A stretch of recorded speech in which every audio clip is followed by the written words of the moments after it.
What is happening, y'all? Welcome back to some more Monster Hunter Rise, and in today's video we're taking a look at Dual Blades. Now, Dual Blades got a couple of really nice quality of life changes, not so much unique to you know, changes to the core weapon of Rise, but more because of dynamics involving the Wirebug. Now, one of my favorite things with Dual Blades in Iceborne was the Beyblade attack, the attack on Titan attack, whatever you want to call it. It's the move where you could dash off a ledge, and if you hit a monster, you would slide down the back of the monster. And we can still do that by just tapping B and dashing off a ledge in either Demon or Archdemon. But now, anytime we are in the air, if we are in the air and we hit A at any time, we also execute that move. So, let's see how we can do that. Well, we can also do that with the Wirebug as well. So using the Wirebug, if you were to do left trigger and X, jump up, Demon mode, hit A, you can effectively execute the Beyblade command at will. Which, for me at least, that's super awesome, because the Beyblade move is one of the things that I really enjoyed about Dual Blades in World. And that's not the only thing. We also see some really nice quality of life coming in terms of our Wirebug techniques. One of them being essentially the Adept Evade from GU. So the two baseline Wirebug techniques, one of them puts a kunai in the enemy, and then as you deal damage, that kunai accumulates value and then basically detonates. So pretty decent ability, not a giant fan of it. It kind of reminds me of the Clutch Claw with like weakening a spot and then sticking on it. But the Adept Evade, I am all about the Adept Evade. For those of you that didn't play GU, Adept Evade would basically allow you to dodge into a monster, almost like, you know, with the same timing that you would parry an ability or guard point an ability.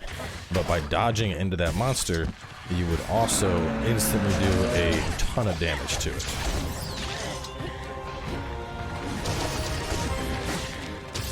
There's the kunai going off. It's not bad, it's just, it's a little bit weird. You put it in and then you gotta get whatever damage you can in. I've seen it go up to like 150, but I've also seen it only get in a little bit of damage. Like if you get knocked away when you use it, that kunai is only going to do like 50. And you also kind of back off the monster when you place the kunai, which is a little bit odd. But either way, Sword and Shield, Dual Blade does seem like it's in a pretty good place, but personally I think I'm going to probably enjoy Sword and Shield more, just based on the changes they got. Now there is some stuff that's rumored for Dual Blade, at least in the data mines, that could be pretty insane. Stuff along the lines of like a permanent Adept Evade in exchange for less overall mobility. So I'd have to see it to believe it. But if true, it's big. So anyway, another big thing. So y'all know the Blade Dance, the move we're doing right now. They have changed how that works in Archdemon mode now. It's a 3-set input, which is pretty nice. So let me, where are you running? Oh, is he going after to fight the other thing? He is.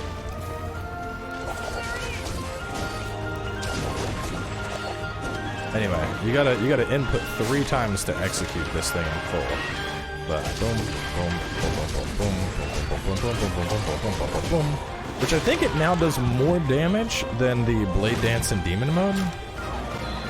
So that'd be kind of cool, because I know a big part of Dual Blades, more in GU than in World, was basically using dash juice to maintain Demon mode.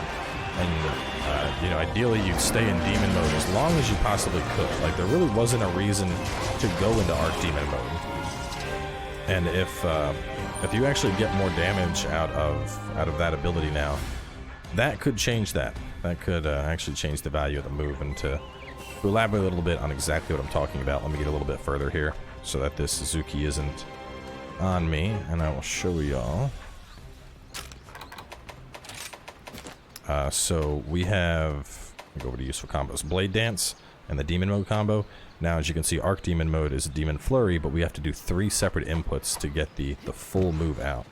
So just to really show that off, I'll drop a shock trap here, and I'll go through both Demon Dance as well as Demon Flurry, just so y'all can really visualize the difference. Hello, attack butterfly.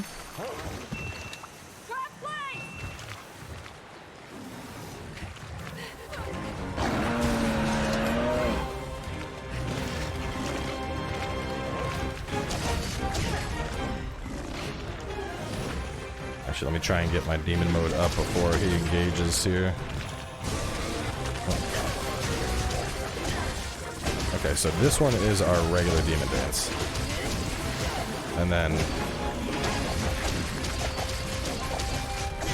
that is the demon flurry. Which I like. It feels like I don't know, the hits are a little bit slower, but they do feel like they're beefier. One thing I do want to point out is, at least in the demo, it's not going to feel like the damage of Dual Blade is all that fast. And a big part of that, I think, is because Dual Blades are traditionally a weapon that go best with a element. And, you know, we're using just quite clearly physical Dual Blades here. I think some people were saying that these are actually the sleep Dual Blades in the game. But the point is, we're not really taking advantage of an element at all right now. And that is one of the areas where Dual Blades shine the most, is because of their motion values. They do a lot of elemental damage. But even then, I mean, if you were to compare this to the Sword and Shield video, I think most people would agree that the Sword and Shield video, I was doing way more damage.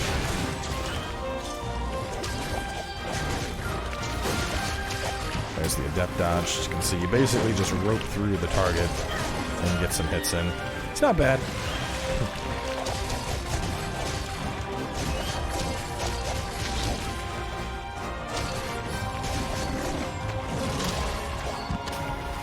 Basically a way to just keep damage going on the target. Can I still build off you? I can.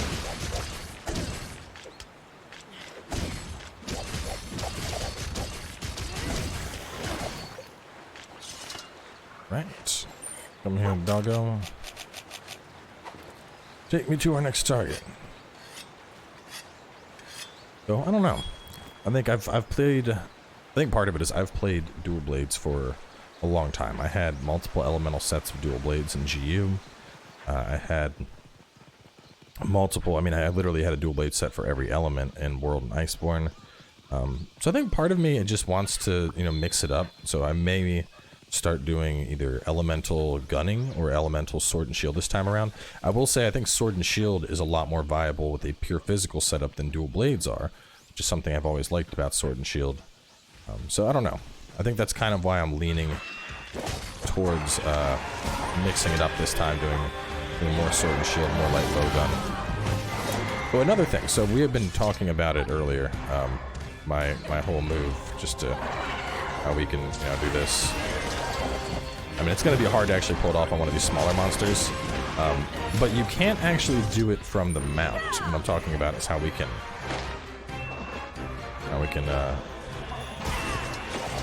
even if you end up hitting the monster with that, it won't actually connect. I think it has something to do with it being a, like, I don't know. It doesn't qualify as the right type of attack, even though it looks like it does. Which is something that I found really weird. Oh, shit, wrong button.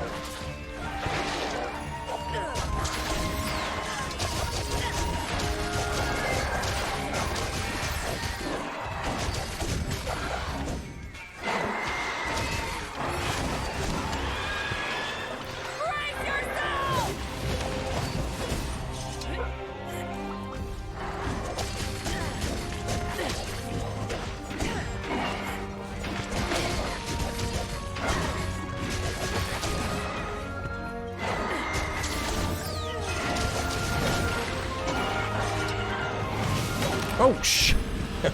Damn. I did not see my health was that low. Thing came in with the bang. I guess what I'm trying to say is Dual Blades are in a good spot, but personally, at least based on what I've seen from Dual Blades and what I've seen from Sword and Shield, I think I'm going to end up enjoying Sword and Shield more in Rise. Which, I mean, to be fair, Sword and Shield got... You can go into Falling Bash off a Perfect Rush now, and that is... Ooh, that's huge. Because those two, both of those moves are delicious. But Dual Blades is certainly fun. I'll probably have like one Dual Blade setup. Maybe do it with Blast. Maybe make like a meme build. Like Blast Dual Blades. Meme Blast Dual Blades are always pretty interesting. I also say I'm so thankful that we don't need to worry about... Don't need to worry about the flush call anymore. Oh man.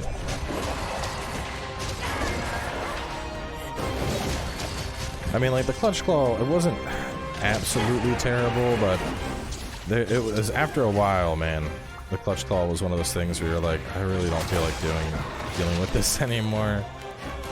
You know, in a sense, it kind of broke up the flow of the fight, you know. Every fight, you'd have to go to town with the Clutch Claw. Ooh, 182, that was a good kunai. Ah, it stood up. All that damage wasted.